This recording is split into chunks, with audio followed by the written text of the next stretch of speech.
So, Chris, Uh-huh. I'll take this second question from Oh, okay. yeah Great idea. Great idea. from Ben from Salt Lake City, Utah.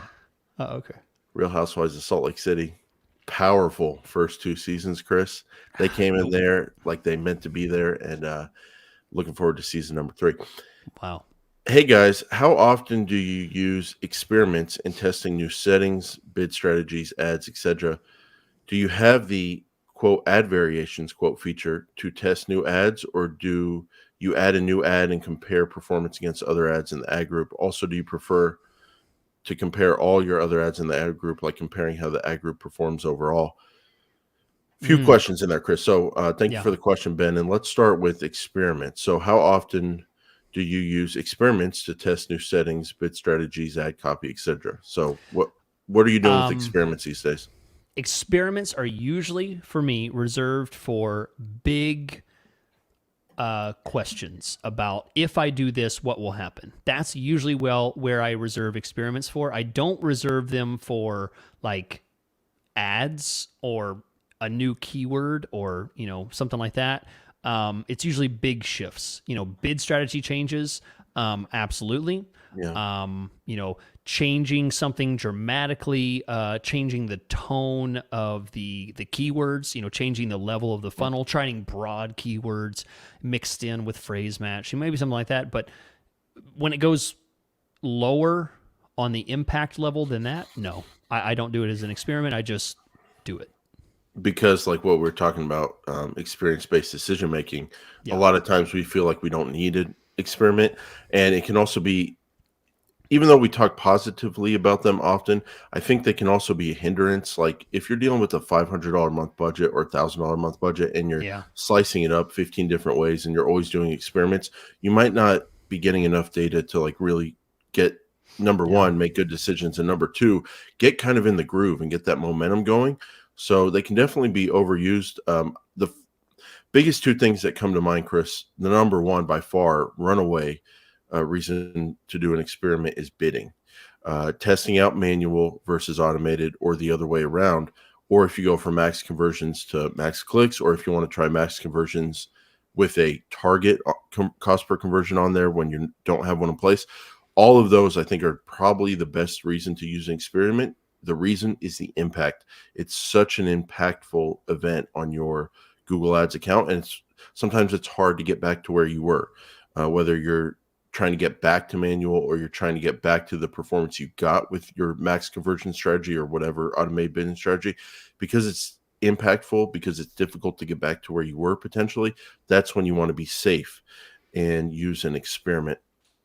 The other one that comes to mind are when we do landing page test and you want to test out a different page on the website, or you want to test out two different landing pages. That is a great reason to run an experiment. So speaking of that, Chris, the next aspect of this question is, do you use ad variations to test new ads? So let me ask it this way. When you want to run a test ad, do you throw in a second responsive ad into the same ad group and let the data just go where it will and let each ad get as many impressions as it will and then compare performance?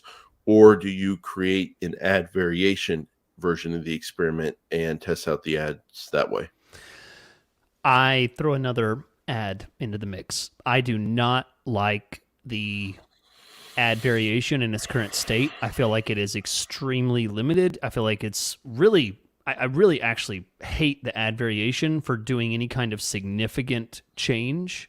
If I want to change the tone of an ad or something like that, I really don't like the way that it currently is set up. So yeah, ad variation tool is very rarely used. I just set up another ad. I think the downside of setting up another ad is that you're not going to have full control over how much each ad gets Yeah. impressions, and then like judging that statistically, it would be difficult, but not the biggest problem for us, as we discussed. Uh, I've been using the ad variation tool when we need to test out a different landing page. I find it to be helpful for that. But if you're testing out, like, change the word in this headline to a different word, that to me doesn't seem like it's worth going through the full ad variation thing, because there's so many other headlines in your responsive ad. Yeah. So I haven't been using it for much other than testing out the different landing pages. And then also, do you prefer to compare against all other ads in the ad group, or do you like comparing how the ad group performs overall? So that's interesting. I've never thought about it that way. When you throw in a new ad, a second responsive ad into the ad group, I assume you're looking at first ad versus second ad, click-through rate, conversion rate, and making a decision.